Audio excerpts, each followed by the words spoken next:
Hello virtual students. So today I want to talk about a couple things. The first are rotations in a plane.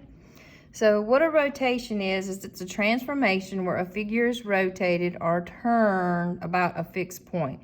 So here we have this triangle that has been rotated around point P, and that point's called the center of rotation. And this particular example, it's been rotated 90 degrees counterclockwise. Some things to note. Counterclockwise is this way because the clock goes this way. Other things to note is the distance between a point on the pre-image and the center of rotation is congruent to the distance from the image point to the center of rotation. So, for example, the distance here from P to B would be congruent to the distance from B prime to P. All right, and that's true for all those segments. Also, the angles formed by the point, the vertex for the pre-image, the center of rotation, and then the vertex of the triangle for the image, all these angles should be the same because they should all be 90 degrees. So AP, A prime would be 90 degrees, BP, B prime would be 90 degrees, and CP, C prime would also be 90 degrees because you have to move each vertex here, or all the vertices have to be rotated that 90 degrees counterclockwise, okay? So the rules that they give you and that are in that transformation cheat sheet that I sent you are to do a 90 degrees counterclockwise or 270 degree clockwise, because for either one of these you'd end up in the same spot, is to take your coordinates, negate your y, and then switch them. To rotate 180 degrees, and it doesn't matter if you go clockwise or counterclockwise, you'll end up in the same spot. You negate both the x and the y. And then to rotate 270 degrees counterclockwise or 90 degrees clockwise, again, you would end up in the same spot. You switch your coordinates, but you negate your x. So let's look at a couple examples of this. So for the first one, it says you have polygon ABCD, and it's defined by the points A, -4, 1, B, -3, 3, C, -1, 7, and D, 0, 2.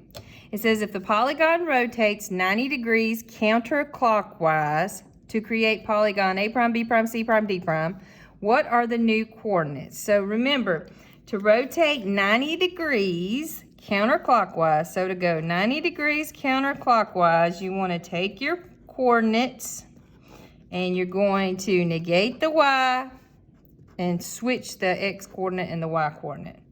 So let's look. So for A prime, okay, so A is -4, 1, so negate y and put it in x's place. So that'll be -1, and then put x in y's place, -4.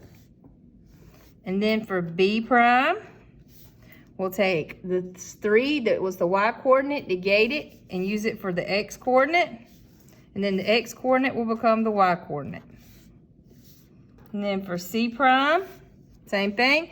Take your y coordinate, negate it. That'll become your x coordinate, and your x coordinate will become your y coordinate. And then for D prime, take your y coordinate, negate it. That'll become your x coordinate, and then your x coordinate will become your y coordinate. So just using this rule and applying it to each point. All right, let's look at one that's on the graph.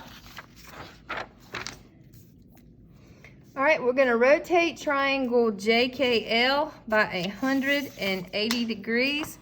So the first thing I want to do is find the coordinates of the vertices. So J is located at 2 to the right, up 2, so that'll be 2, 2. K is located at 1, 2, 3, 4, 5, 6 to the right, down 2, so that'll be 6, -2. And L, oh my goodness, L is located at 1, 2, 3, 4, 5, 6, 7 to the right, 1, 2, 3, 4, 5, and up 5. So 7, 5. And then remember, if we're going to rotate 180 degrees, you're going to take your coordinates and you just negate both of them. Or you change the sign of both coordinates. So let's do J prime first. So J prime would be located at, and I'm gonna negate, that'll be -2, -2. And then K prime, negate, that 6, which is positive, will become negative. Now my 2's already negative, so when I negate it, it will become positive. And then L prime, negate, that'll be -7, -5. So let's plot these new beautiful points so we can see what this looks like. So -2, -2 would be 2 to the left, down 2, 2 to the left, down 2. J prime, and then K prime will be -6, 2, 1, 2, 3, 4, 5, 6, 1, 2. K prime. And -7, -5, 1, 2, 3, 4, 5, 6, 7, 1, 2, 3, 4, 5 will be my L prime. And then I'm just gonna connect my dots here. And see, if you took this and you turned it 180 degrees, see there? Beautiful. All right, let's talk about something else. Now I want to talk about dilations. All right, a dilation is a transformation, and it changes the size of a figure, and it changes it by what we call a scale factor, but it doesn't change the shape. So if you start with a square, it'll still be a square. It just could be bigger or smaller. All right, so some things to know about the scale factor. The absolute value of the scale factor is a number bigger than 1. So if the scale factor's 2 or 4, then that's an enlargement. If the absolute value of the scale factor is between 0 and 1, so if it's like 2/3 or 1/4 or 0.37, then that's going to be a reduction, which means it gets smaller.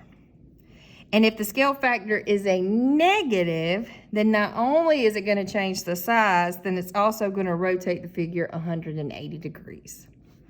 All right, let's look at a couple examples of dilations. You maybe heard of having your pupils dilated if you've ever been to the eye doctor, right? All right, let's look at this one. It says polygon ABCD is dilated about the origin to create polygon A prime, B prime, C prime, D prime. Point A is located at 1,8 and point A prime is located at 324.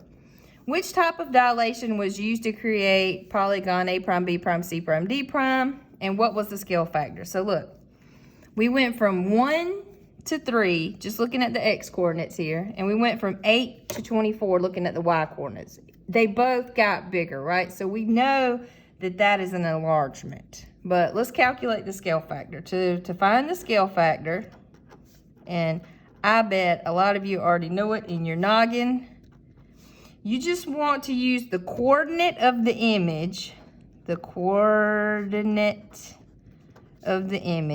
and it doesn't matter which one, and divide it by the coordinate of the pre-image. Okay, so for this example, so I'm gonna abbreviate SF for scale factor. Let's look at the X coordinate, just because. So the coordinate of the image here, my X coordinate is 3. And the coordinate of the pre-image, my X coordinate is 1. And 3 divided by 1 is 3. Now let's look if we did our Y coordinates instead, because maybe we like Y better. My Y coordinate for the image is 24. And the Y coordinate for the pre-image is 8. But guess what? 24 divided by 8 is also 3. So the scale factor is 3. And remember what we said. If the scale factor is bigger than 1, that is going to be an enlargement. It's got bigger. All right, let's do one more of these.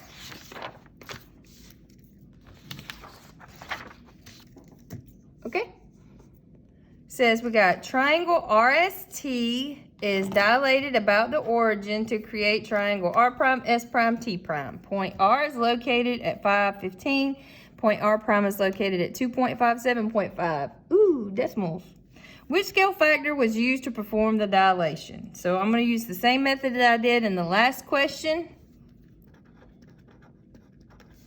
But before we begin, we went from 5 to 2.5. And from 15 to 7.5, my numbers got smaller. So that is definitely going to be a reduction. So we want to take one of the coordinates of the image. So I'm going to use my x coordinate. So that's 2.5. Put it over the same coordinate for the pre-image, and that is 5. 2.5 over 5 can reduce to 1/2. The scale factor is 1/2. We can do the other one if you want to. That'll be 7.5 for my image y coordinate over 15 for my pre-image y coordinate, and that is also 1/2. So the scale factor is 1/2, and we can see that we're dividing by 2. What's the same as dividing by 2? Multiplying by 1/2. You multiply by the scale factor, right? So I know it didn't ask us, but I'm going to go ahead and say that is a reduction. It got smaller. All right, I hope these help. Have a great rest of the day.